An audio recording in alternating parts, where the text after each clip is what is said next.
Le 27 juillet 1944, la ligne défensive allemande en Normandie s'effondra. Après cette semaine de sanglante impasse dans les haies, les forces américaines avaient finalement percé. Les chars se déversaient dans la campagne ouverte. Les unités allemandes battaient en retraite dans la confusion. La route vers Paris était ouverte. L'homme qui avait réalisé cela se tenait dans son poste de commandement regardant les rapports arriver. Le général de division Giloton Collins venait d'accomplir ce qu'aucun commandant allié n'avait réussi depuis le jour J. Il avait ouvert une brèche béante dans la ligne allemande. 4 jours plus tard, la 3e armée de George Patton chargerait à travers cette brèche et foncerait à travers la France. Patton deviendrait le général américain le plus célèbre de la guerre. Son visage serait sur les couvertures de magazines. Son nom deviendrait synonyme de victoire. Collins serait oublié. La percée qui rendit Patton célèbre appartenait à un autre général entièrement. J. Lawton Collins avait 48 ans en 1944. Cela faisait de lui le plus jeune commandant de corps de toute l'armée des États-Unis. Douglas MacArthur l'avait rejeté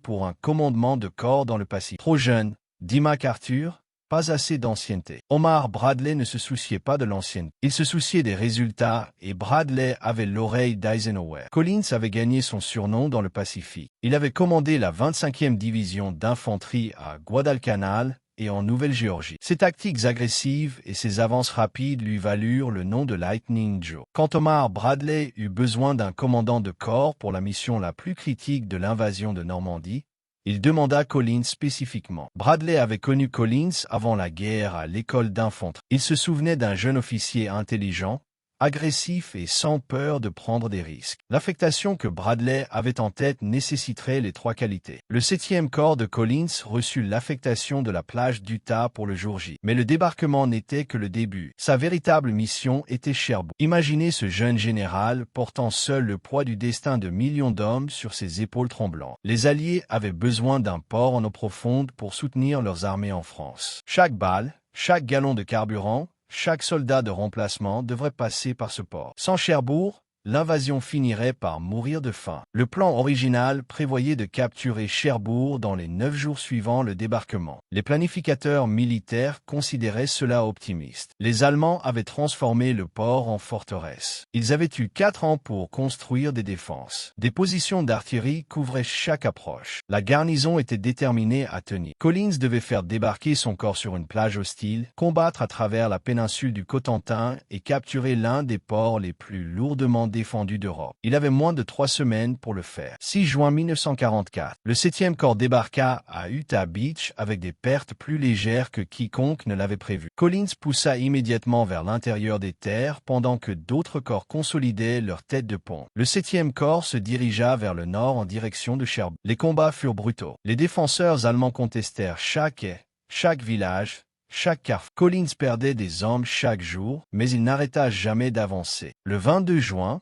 les forces de Collins atteignirent les abords de Cherbourg. Le commandant de la garnison allemande refusa les demandes de reddition. Collins ordonna un assaut coordonné depuis 3 directions. 5 jours plus tard, le 27 juin, la résistance organisée prit fin. Cherbourg appartenait au 7e corps. Collins avait capturé l'objectif le plus stratégiquement important de Normandie. Le port qui soutiendrait des millions de soldats alliés était entre les mains américaines. La nouvelle fit les gros titres pendant exactement 1 jour. Mais les projecteurs ne durèrent pas, parce qu'au sud de Cherbourg, le véritable cauchemar ne faisait que commencer. Le bocage tuait l'armée américaine. D'anciennes et divisait la Normandie en milliers de minuscules champs. Chaque était un mur de terre de 1,2 mètre de haut, surmonté d'une végétation dense. Les chars ne pouvaient pas passer à travers. L'infanterie ne pouvait pas voir au-delà du champ suivant. Chaque était une embuscade potentielle. Des mitrailleuses allemandes attendaient dans des positions dissimulées. Les mortiers étaient pointés sur les espaces dans la végétation. Les soldats américains mouraient en essayant de traverser un terrain découvert qu'ils ne pouvaient pas éviter. Les progrès se mesuraient en mètres par jour. Les pertes se comptaient par milliers. C'était un cauchemar claustrophobe. Les hommes combattaient et mouraient pour un seul champ, pour réaliser ensuite qu'il y en avait des milliers, d'autres exactement pareils qui les attendaient. Le moral de l'armée américaine commençait à se fissurer sous la pression d'un ennemi qu'ils pouvaient rarement voir avant qu'il ne soit trop tard. À la mi-juillet,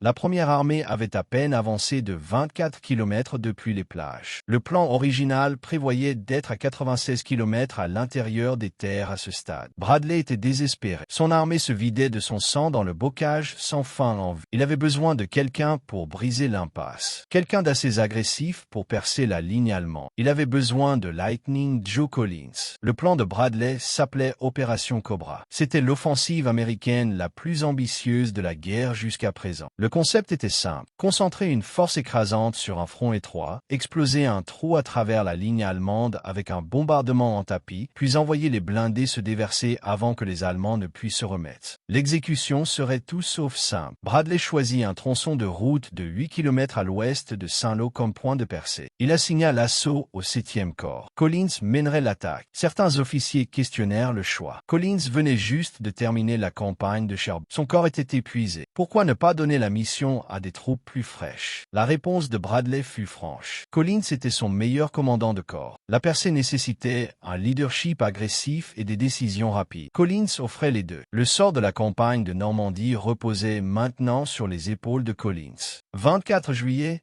1944. 2000 avions américains se préparèrent à livrer la plus grande mission de bombardement tactique de la guerre. Puis tout tourna mal. Le mauvais temps força le report, mais pas avant que certains bombardiers n'aient déjà largué leurs chars. Les bombes tombèrent trop court. Les positions américaines furent touchées. Plus de 150 soldats américains furent tués ou blessés par leurs propres forces aériennes. Collins regarda le désastre se dérouler depuis son poste de commandement. L'attaque fut reportée au lendemain, 25 juillet, les bombardiers revinrent. Cette fois, le temps tint. Plus de 4000 tonnes de bombes tombèrent sur un rectangle à peine large de 3 km. La terre trembla sur des kilomètres dans toutes les directions, mais les bombes tombèrent à nouveau trop court. 111 soldats américains furent tués et près de 500 blessés. Parmi les morts se trouvait le lieutenant-général Leslie M. Senner, l'officier américain de plus haut rang tué sur le théâtre européen. Pour les hommes au sol, le monde cessa simplement d'exister. Le bruit était si assourdissant qu'il cessa d'être un son et devint une pression physique. Quand la poussière retomba,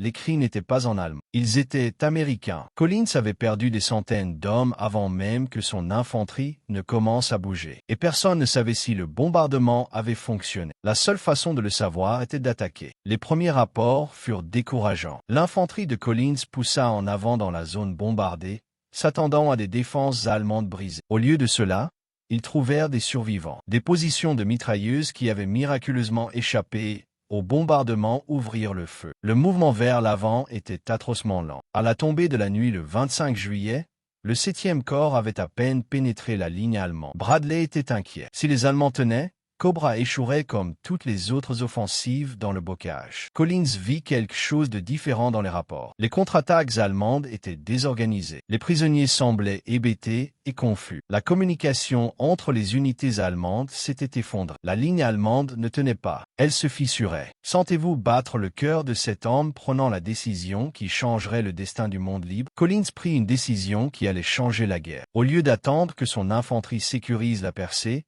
il ordonna à ses blindés d'avancer immédiatement. C'était un risque massif. Si la ligne allemande se solidifiait, les chars américains seraient piégés dans un broyeur. À ce moment, Collins était entièrement seul. S'il se trompait, il ne perdrait pas seulement son poste. Il détruirait les 2e et 3e divisions blindées. Toute la force d'invasion retenait son souffle, attendant qu'il donne l'ordre. Mais Collins faisait confiance à ses instincts. Les Allemands chancelaient. C'était maintenant le moment de frapper. 26 juillet, les blindés de Collins trouvèrent les brèches et les exploitèrent. Les colonnes de chars contournèrent les points forts allemands qui auraient arrêté l'infanterie. Ils s'enfoncèrent plus profondément en territoire ennemi que toute unité américaine ne l'avait réussi depuis le jour J. Les commandants allemands essayèrent d'établir de nouvelles lignes défensives. Les chars américains arrivèrent avant que les lignes ne puissent se former. Le 27 juillet, la 7e armée allemande signalait des pertes catastrophiques. Cette rupture séparait dans leur ligne défensive. Pas de réserve pour les colmater. La guerre méthodique et écrasante du bocage était terminée. C'était maintenant la guerre mobile. Le 7e corps de Collins avait brisé l'armée allemande en Normandie. La percée dont chaque commandant allié avait rêvé depuis le 6 juin se produisait enfin. La campagne ouverte s'étendait devant. Paris était possible. L'armée allemande à l'ouest était au bord de l'effondrement. Tout cela appartint à Lightning Joe Collins pendant exactement 5 jours de plus. 1er août 1944, la 3e armée de George Patton devint opérationnelle. Patton avait attendu ce moment depuis que les incidents de gifles avaient failli mettre fin à sa carrière. Il avait passé des mois à commander une armée fantôme dans le cadre d'une opération de trompe. Maintenant,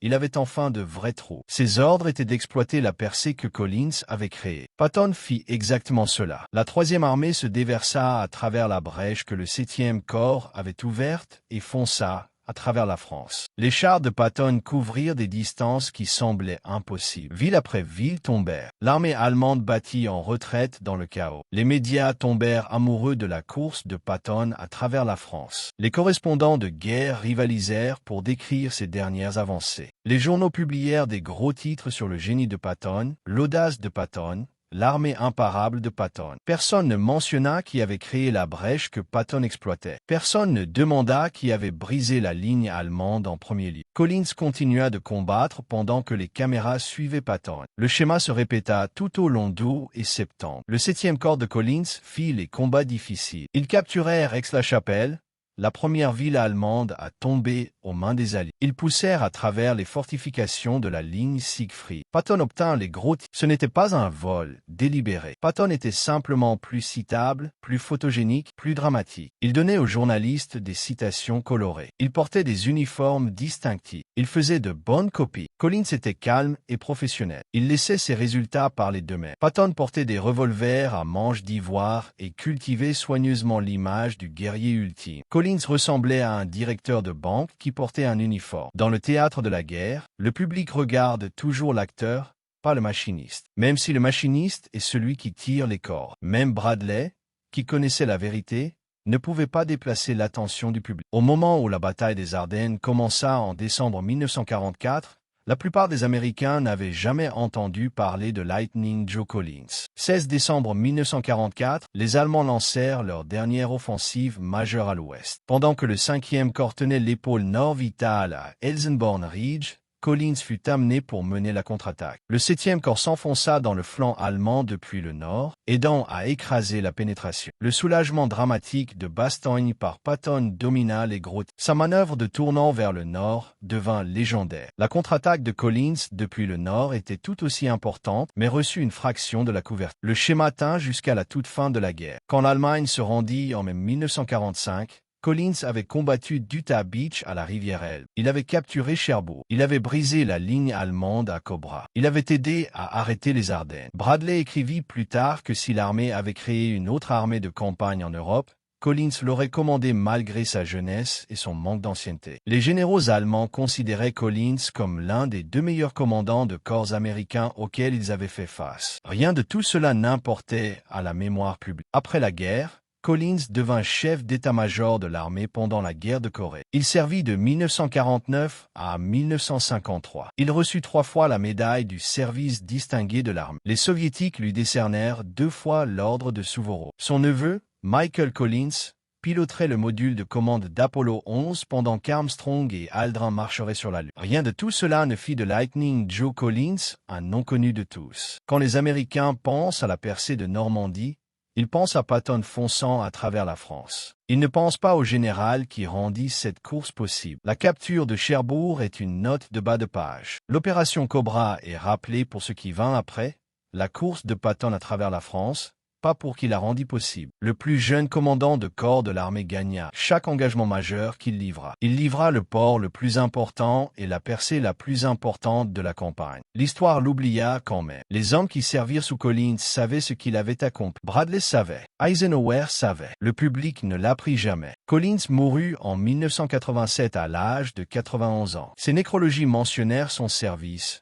mais ne purent pas le rendre célèbre après 40 ans d'obscurité. La légende de Patton ne fit que croître après sa mort. Des films furent réalisés, des livres remplirent les étagères. Son visage devint l'image de la puissance militaire américaine. Collins obtint un paragraphe dans les biographies d'autres personnes. La percée qui changea la guerre appartenait à Lightning Joe Collins. Le crédit appartenait à quelqu'un d'autre. C'est ainsi que fonctionne l'histoire parfois. L'homme qui fait le gros du travail n'est pas toujours celui qui obtient la statue. Collins comprenait cela. Il ne se plaignit jamais publiquement. Il continua juste à faire faire son travail. Mais rien de tout cela ne change ce qui s'est passé le 27 juillet 1944. La ligne allemande se brisa. Lightning Joe Collins le fit arriver. Patton le rendit célèbre. Les deux déclarations sont vraies. Mais l'histoire a l'habitude de se souvenir du tonnerre des chars de Patton et d'oublier l'éclair qui porta le coup. Comprenez-vous maintenant pourquoi certains héros restent dans l'ombre alors que d'autres brillent sous les projecteurs injustes?